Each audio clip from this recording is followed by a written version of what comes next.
कोल्हापूरमधील आजऱ्यापासून अर्धा किलोमीटरवर असलेल्या बुरुडे येथील भावेश्वरी कॉलनीत राहणाऱ्या नव दाम्पत्याचा बाथरूममध्ये गुदमरून मृत्यू झाला।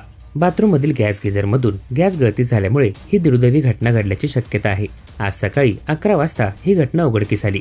सागर सुरेश करमळकर वय 33, सुषमा सागर करमळकर उर्फ सुषमा मुरकुंबी वय 24 असं नव दाम्पत्याचं नाव आहे। त्यांचा विवाह होऊन महिनाही उलटला नव्हता। या घटनेमुळे आजरा पंचक्रोशीमध्ये हळहळ व्यक्त होत आहे। याबाबत पोलिसांनी दिलेली माहिती अशी की सागर व सुषमा यांचा 20 मे रोजी विवाह झाला होता। भावेश्वरी कॉलनीमध्ये त्यांचा सूर्यकुंज बंगला आहे। करमळकर यांचे कुटुंब आजऱ्यात रहिवासी आहे। सागर विवाहानंतर पत्नीसह सूर्यकुंजमध्ये राहायला आला होता। दोघे रविवारी दुपारी म्हणजेच 15 जून रोजी वर्षा पर्यटनासाठी आंबोलीला गेले होते। ते सायंकाळी 7 नंतर घरी परतले। सागरच्या सासूरवाडीकरून दोघांशी संपर्क केला जात होता, पण संपर्क होत नव्हता। दरम्यान मित्रांनीही त्यांच्याशी संपर्क केला, पण दोघांचा मोबाईल स्विच ऑफ दाखवत होता।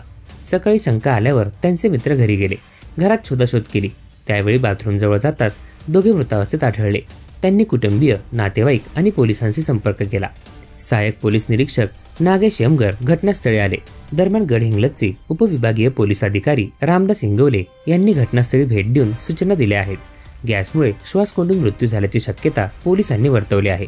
दोघांनी रात्री जेवणासाठी हॉटेलमधून खाद्यपदार्थ आणले होते। ते तसेच टेबलवर पडून होते। दरम्यान घटनेचे वृत्त समजताच करमळकर यांच्या निवासस्थानासमोर नातेवाईक, मित्रमंडळी व नागरिकांची गर्दी झाली आणि भर पावसातही नागरिक थांबून होते।